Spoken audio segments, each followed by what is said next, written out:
Hello, my name is SquirrelX, and today we're going to be going over my Unity project. Nowadays, creators are given what seems to be unlimited options for game design software. Unity and Unreal Engine just to get it started, but I won't go on. If you can dream it, you can do it! And that's amazing. That's something that wasn't really available 15 years ago. If I was given such powerful tools at age 12, I'm truly not sure and a little scared of what I'd come up with. It's amazing how much actually changes in just under 15 years. If mainstream gaming wasn't your jam, well, you could just go outside and still find neighbors on bikes. Although it would be the advent of games like RPG Maker to slowly change that forever. Finally, you were able to prove yourself when PlayStation 2 owners were given a new proposal, RPG Maker 2. This was a dream come true for me and kids who like designing games. Growing up, anytime I would fall in love with a new game, I would find myself inventing scenes, altering mechanics, and designing levels for would-be sequels. Games like Super Mario World and 64, the Crash Bandicoot series, and the Pokemon games. Each of these would inspire me in different ways to want to create my own games, in which I'd have to use pen and paper. So when one of my friends told me about RPG Maker 2, a game where I could finally put my money where my mouth is and build a game of my own, I knew it was made for kids just like me. And you know what? This game will teach you a lot more than game design. All of the assets are already wrapped in clean software for you. So really, all you have to do is dive into your imagination. That reveals everything about you. Are you a shitty speller? Well now, everybody knows.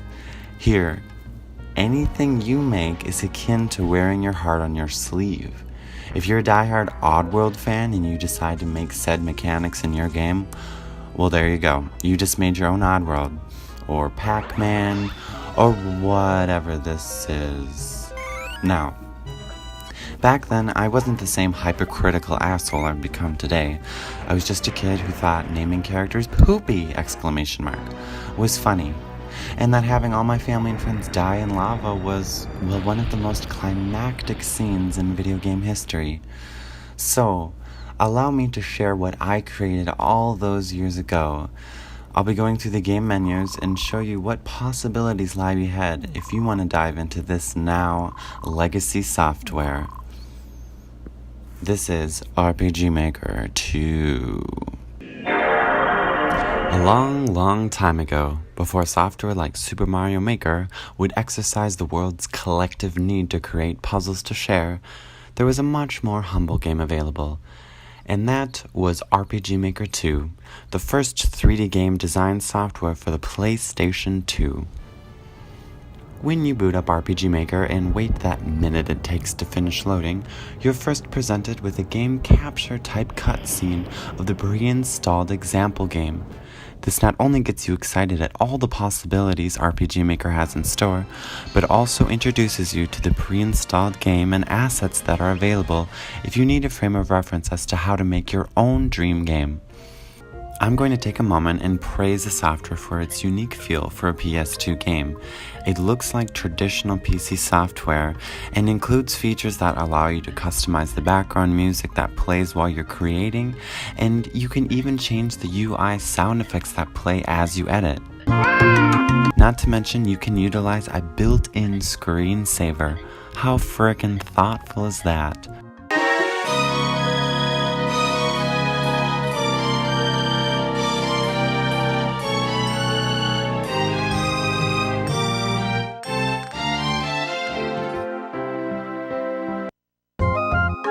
Now that we've loaded our file, we're presented with an almost ominous number in the corner, representing the available memory. If you get carried away when creating, you're going to have to start picking and choosing which assets you actually need in your game. Now, as the title suggests, this game is designed for RPGs, or role-playing games, duh. You're given the core mechanics such as a party you can expand up to 4 players and a basic UI system with functions like talking, looking at things, using magic, etc. But thanks to the built-in scripting tools, the bounds to what game you can actually create are as limited as your patience with learning the software. It's easily powerful enough that anyone with above average tech skills will probably be able to create something truly inventive. There are only a few variables that are ghosted out, so other than that, you're given roughly 2,000 available booleans and variables in order to create a game specific to your vision. To be honest, the game sort of has this magic of whatever you do end up creating has this presentational magnitude to it. Anything you type out is inherently funny because it's a creation of yours that is on your TV.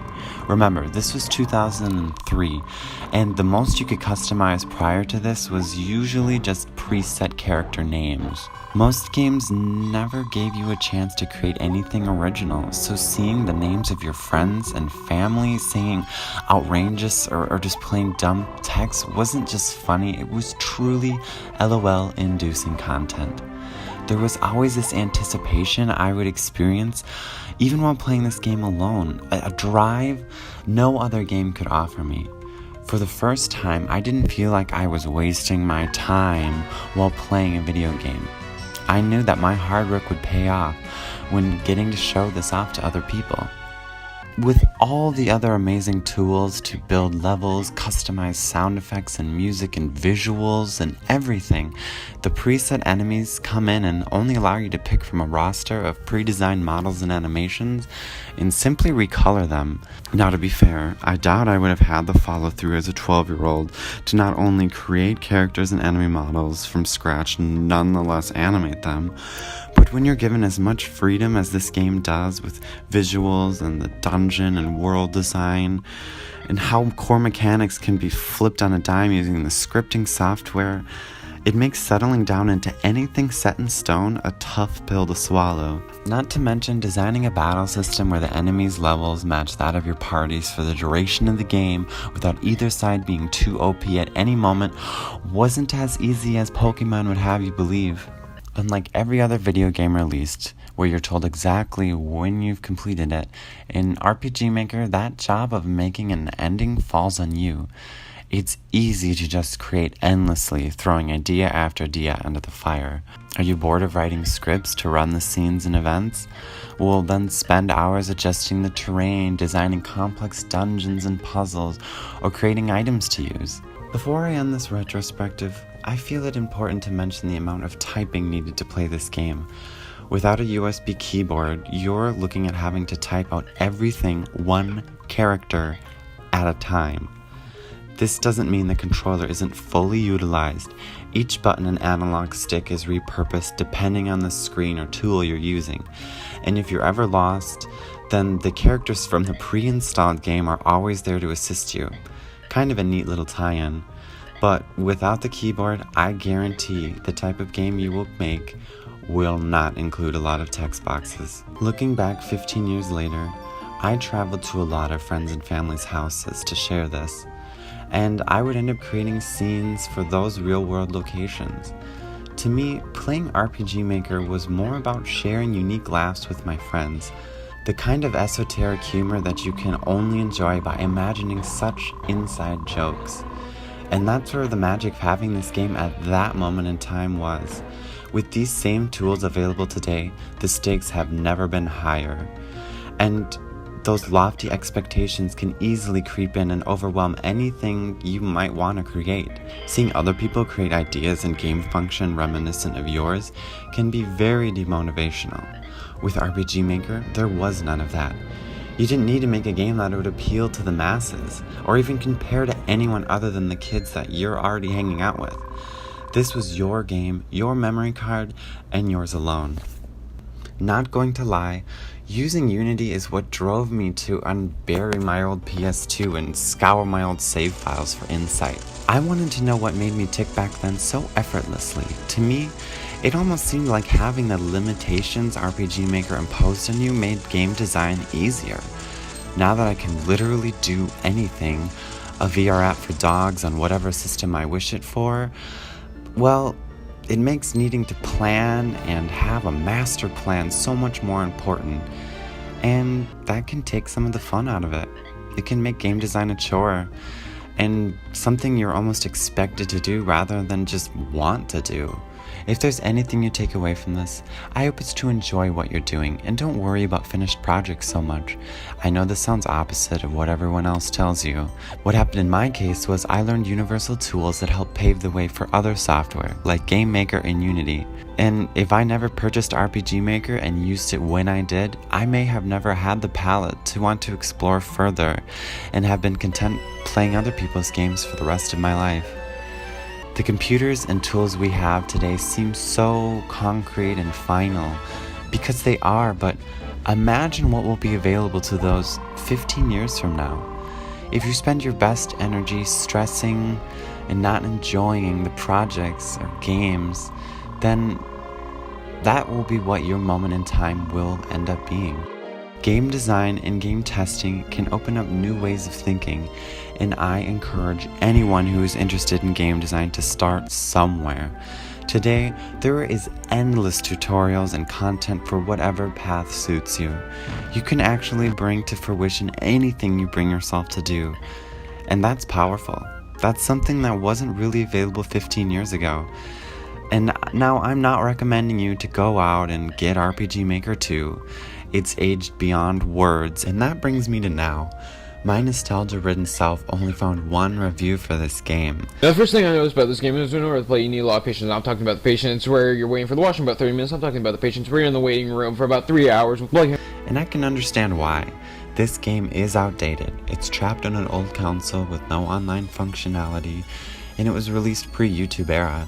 But after seeing how much time I spent pouring into a game I titled Darkest Hour, that's right, I had the title before you, that's why I sort of felt like I had to elect myself to give a retrospective review for this.